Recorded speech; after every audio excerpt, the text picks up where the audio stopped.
Bonjour Marion. Bonjour Bertrand. Souvenez-vous du jour où pour la première fois vous êtes dit « je vais me lancer, je vais monter ma boîte ». Je dirais pas que je m'en souviens parce qu'en fait pour moi c'était une évidence depuis très longtemps. Depuis quel âge ? Mon père est entrepreneur, mon grand-père était entrepreneur. Ça donc peut aider. Je me suis toujours dit qu'un jour je monterais ma boîte. Donc je le savais intrinsèquement que ce jour allait venir, je n'avais pas d'idée de quand, comment, mais je savais que je le serais un jour. Donc ça veut dire que les études ont été faites dans cet esprit-là aussi, dans l'idée qu'un jour ça se ferait. Oui, clairement. Et d'ailleurs, moi j'ai fait l'ESSEC, et à l'ESSEC j'avais pris une section qui était... c'était la première année de cette section-là à l'ESSEC, qui était une section entrepreneur. Et on avait monté un projet déjà à l'époque. Qu'est-ce qui, dans l'expérience de votre père ou de votre famille, pouvait vous attirer vers ça ? Qu'est-ce qui était le plus sexy, entre guillemets, dans l'entrepreneuriat ?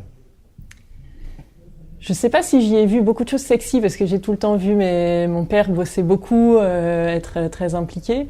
Mais je sentais qu'il était passionné par ce qu'il faisait et que son boulot lui plaisait. Et finalement, moi, c'est aussi ça que j'ai recherché quand j'ai monté ma boîte. C'était finalement de créer ma propre aventure, de sélectionner les gens avec qui j'avais envie de bosser et vraiment de m'amuser, parce que finalement c'est ça, au quotidien je m'amuse. Donc vous lancez la première boîte, vous en avez créé 3 dans votre vie je crois. La première vous la lancez, vous avez quel âge ? J'ai 25 ans. Comme ça, en vous disant ça y est, cette fois-ci j'ai trouvé l'idée, je me lance. Comment ça se passe pour trouver l'idée pour la première ?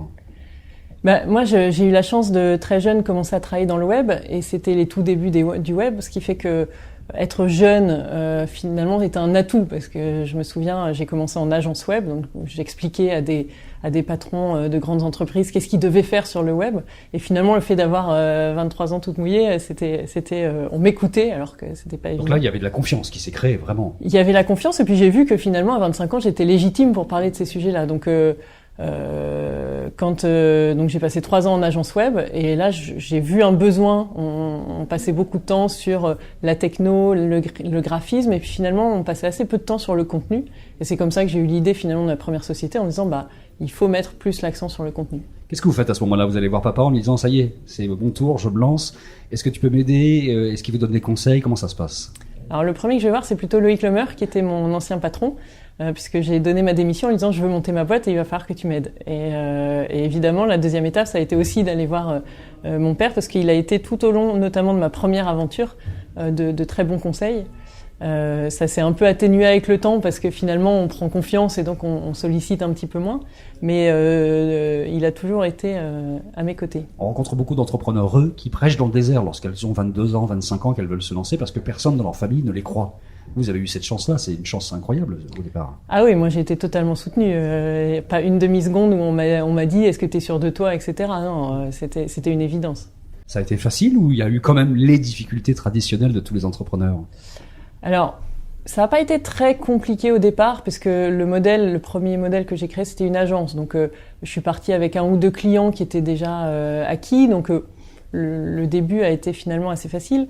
Là où ça s'est compliqué, c'est qu'on est arrivé au moment du 11 septembre, où finalement tous les clients commençaient à avoir leur budget communication complètement restreint, à serrer les budgets. Et là, il y a eu une phase un petit peu difficile, où on s'est dit mince, est-ce qu'on va y arriver ? Et puis on est passé au-delà et ça a bien marché. Qu'est-ce que vous avez découvert à ce moment-là que vous ignoriez totalement, des qualités qu'il fallait avoir pour être entrepreneur finalement ?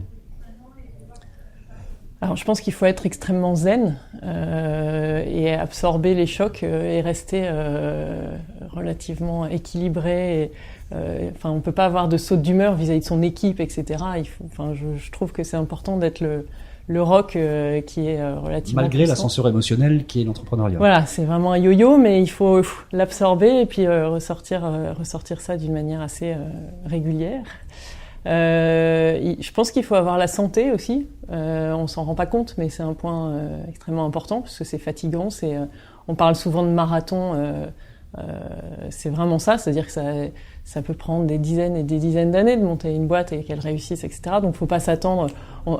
Moi je suis arrivée dans les années internet où soi-disant on montait un projet, ça a explosé et puis c'était super. Non, c'est pas ça. C'est des cycles longs. Donc voilà, faut avoir envie d'y passer du temps. Et je pense que la chose qu'on ne dit pas non plus, c'est qu'on parle souvent de liberté autour de l'entrepreneur. C'est vrai sur liberté de choix, liberté de de travailler, de s'entourer, etc. Il y a quand même une petite contrainte, c'est que quand on est salarié, on peut démissionner du jour au lendemain. Quand on est entrepreneur, qu'on a une équipe et qu'on fait vivre entre guillemets, non, on peut pas partir du jour au lendemain. Ou des actionnaires qui attendent des résultats. Exactement. Donc il y a une liberté, mais il y a aussi un certain nombre de contraintes que j'avais pas forcément anticipées au départ. Vous avez parlé de marathon. Vous pensez vraiment que l'entrepreneuriat c'est un marathon, c'est pas une course c'est pas un sprint, et qu'il faut se conserver, il faut pas se brûler les ailes à travailler comme un fou furieux. Parce que vous en avez eu beaucoup qui se sont brûlés les ailes comme ça aussi. Non, moi je suis quelqu'un, j'ai jamais travaillé le week-end, sauf exception. Avec une mauvaise conscience ou pas de faire aucune. Comme ça? Aucune. Et à l'inverse, au début, je me suis dit mais je suis pas normale, je dois pas être un entrepreneur normal parce que j'y pense pas le week-end, parce que j'ai une faculté à couper le week-end et à revenir le lundi matin complètement vierge.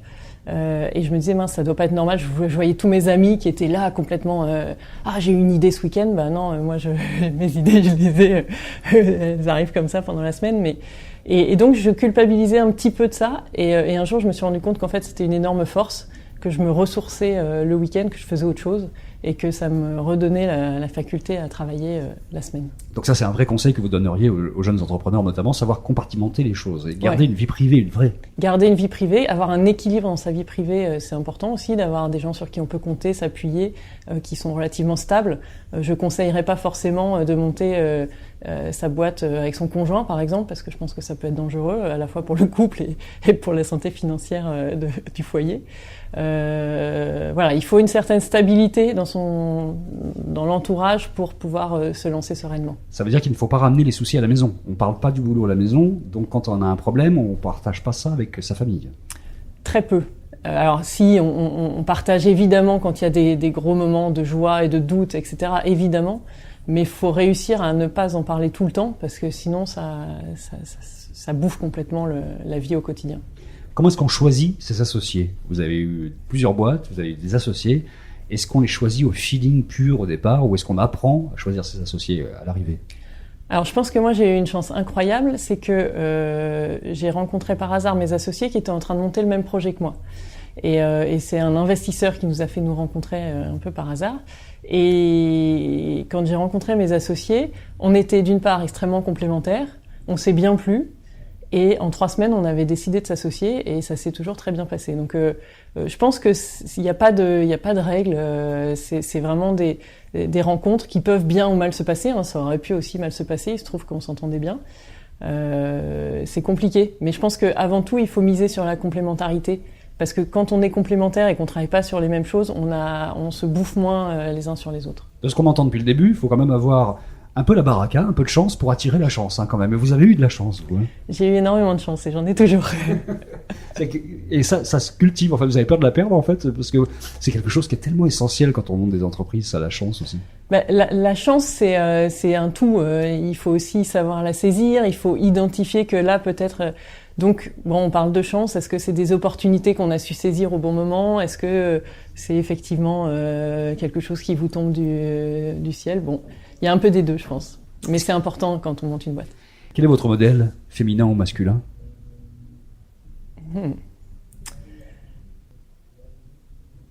C'est pas des modèles. J'ai 2 mentors, entre guillemets. J'ai Loïc Lemeur et Marc Simoncini, qui sont les 2 personnes qui m'ont fait confiance au tout début de mes 2 sociétés.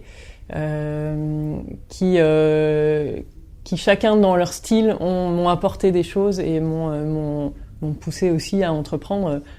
C'est aussi grâce à Loïc que j'en suis là aujourd'hui. C'est lui qui m'a donné, en 3 ans, il avait déjà monté 3 boîtes. C'est aussi lui qui m'a donné envie de me lancer.